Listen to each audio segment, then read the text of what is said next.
Mengenal lingkungan sekitar kita. Ekosistem. Setiap makhluk hidup sangat dipengaruhi dan memengaruhi lingkungan hidupnya.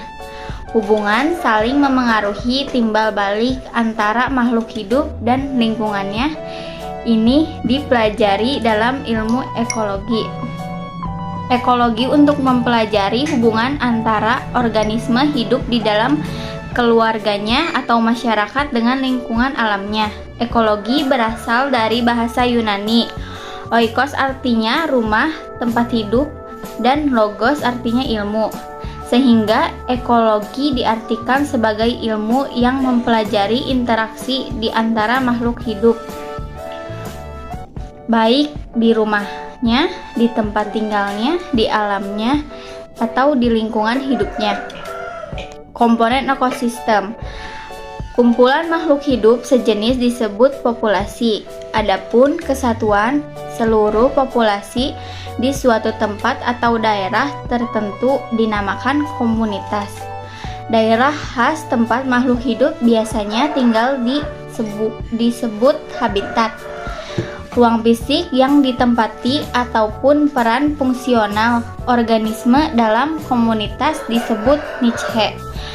Ekosistem adalah suatu kesatuan komponen yang saling berhubungan secara fungsional dan kait-mengait secara teratur. Apa sajakah komponen-komponen tersebut? Komponen abiotik. Arti kata A adalah tidak dan bio adalah hidup.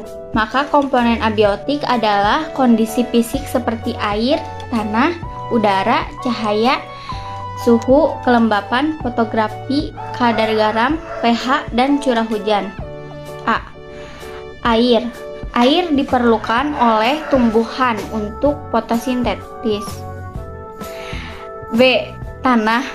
Tanah bertindak sebagai substrat atau tempat hidup organisme. C. Cahaya. Cahaya matahari merupakan komponen abiotik yang berfungsi sebagai energi primer bagi ekosistem. D. Topografi.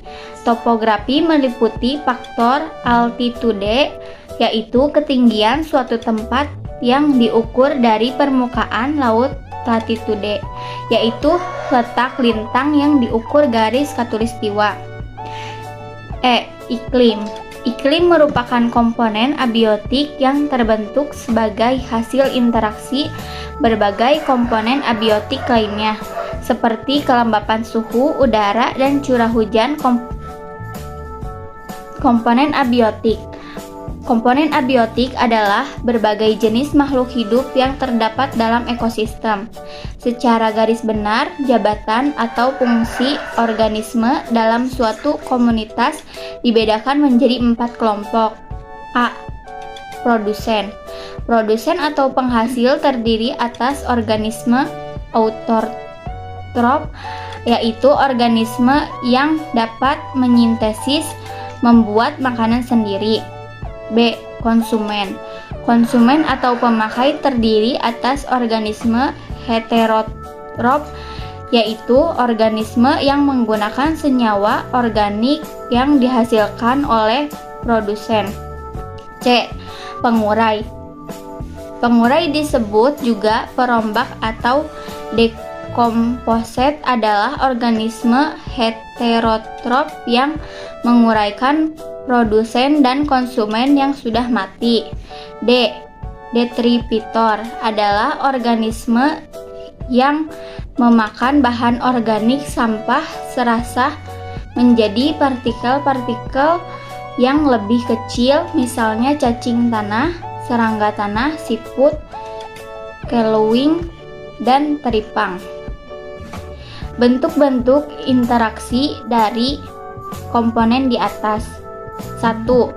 Simbiosis mutualisme. 2. Simbiotis parasitisme. 3. Rantai makanan dan jaring-jaring makanan. 4. Piramida ekologi. Cuaca dan iklim. Cuaca adalah keadaan udara pada saat tertentu dan wilayah tertentu yang relatif sempit dan dalam jangka waktu yang singkat. Iklim adalah keadaan cuaca rata-rata dalam waktu 1 tahun yang penyelidikannya dilakukan dalam waktu lama minimal 30 tahun dan meliputi wilayah yang luas. Meteorologi atau ilmu cuaca adalah ilmu pengetahuan yang mengkaji peristiwa-peristiwa cuaca dalam jangka waktu dan ruang terbatas. Klimatologi adalah ilmu pengetahuan yang mengkaji tentang gejala-gejala cuaca. Unsur-unsur cuaca dan iklim. 1. Suhu udara. Suhu udara adalah suatu keadaan panas atau dinginnya udara. 2. Tekanan udara. Tekanan udara adalah berat massa udara pada suatu wilayah. 3. Angin. Angin merupakan fenomena keseharian yang selalu dirasakan. Ada beberapa jenis angin. 1. Angin pesat. 2. Angin anti pesat. Merupakan udara yang ada di daerah ekuator yang mengalir di daerah kutub dan turun di daerah maksimum subtropik. 3. Angin barat. Angin barat adalah angin yang selalu berhembus dari arah barat sepanjang tahun dari daerah garis lintang.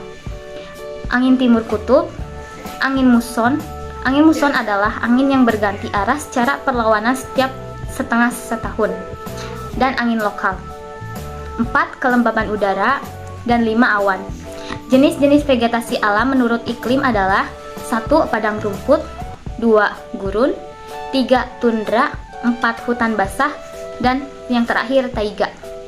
Sifat fisika dan kimia. 1. Sifat fisika adalah perubahan yang dialami suatu benda tanpa membentuk zat baru. Berikut ini pembahasan mengenai sifat-sifat fisika. Sifat fisika yang terlihat dapat diamati dari 1. Wujud zat, padat dan cair.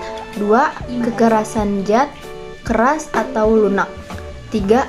Warna zat, hitam, putih, merah, kuning, dan berbagai warna. 4. Bau zat, harum, anyir, dan busuk. 5. Bentuk, bulat, bundar, persegi, segitiga, 4 persegi. 6. Tetapan fisika, massa jenis, titik lebur, titik uap, titik beku, titik didih, indeks bias, dan sebagainya. Sifat perubahan fisika dapat dilakukan dengan cara 1. Melarutkan zat, 2. Mengalirkan arus listrik, 3. Mengalirkan panas, 4. Menguap, 5. Mendekatkan ke magnet. Sifat kimia adalah perubahan yang dialami suatu benda membentuk zat baru. Sifat kimia antara lain mudah terbakar, mudah busuk, berkarat, mudah meledak, dan racun. Sifat reaksi kimia, suatu zat direaksikan atau dicampur dengan zat lain sehingga diketahui menghasilkan zat baru, endapan, perubahan suhu atau perubahan warna. Sifat fisika dan kimia pada logam. 1. Sifat fisika pada logam misalnya konduktivitas listrik, konduktivitas thermal, sifat luster dan massa jenis. 2. Sifat kimia pada logam. Logam biasanya cenderung untuk membentuk kation dengan menghilangkan elektronnya, kemudian bereaksi dengan oksigen di udara untuk membentuk oksida basa. Proses pemisahan campuran dalam ilmu kimia. Campuran terdiri dari 2 macam, yaitu campuran homogeni dan campuran heterogen. Campuran homogeni adalah campuran yang memiliki susunan yang sama dari tiap bagian. Sedangkan campuran heterogen adalah campuran yang tiap bagiannya tidak terdiri dari bagian yang sama. Proses pemisahan campuran. 1. Filtrasi disebut juga penyaringan. Merupakan metode pemisahan untuk memisahkan zat padat dari cairannya dengan menggunakan alat berpori atau penyaring. 2.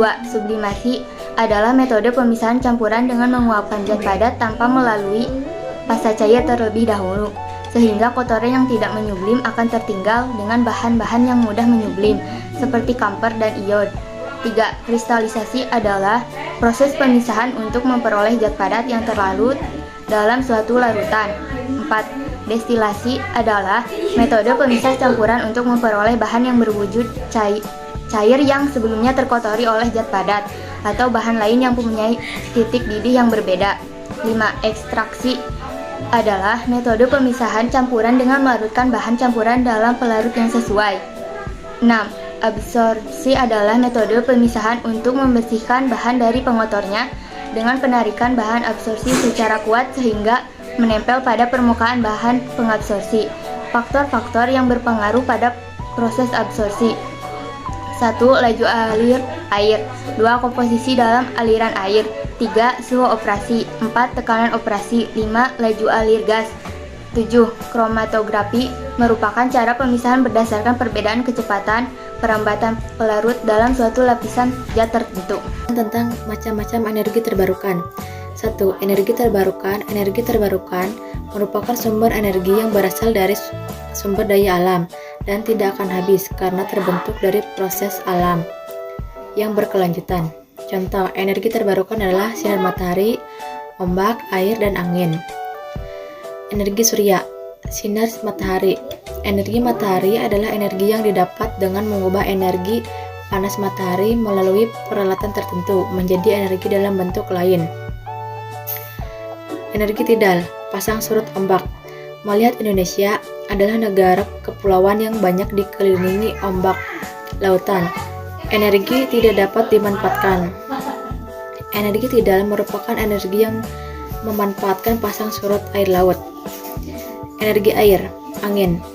Kincir angin digunakan untuk mengubah energi angin menjadi energi listrik atau bentuk energi lainnya. Umumnya digunakan dalam ladang angin dalam skala besar untuk menyediakan listrik di lokasi yang bersolir. Energi air mirip dengan energi angin. Pemanfaatan energi ini juga menggunakan kincir. Namun, pada kali ini yang digunakan adalah kincir air. Biasanya energi air dimanfaatkan oleh pembangkit listrik tenaga air. Biomasa merupakan sumber energi terbarukan yang digunakan untuk menghasilkan bahan bakar BIK alias biopel. Sumber energi ini berasal dari biomasa atau organisme termasuk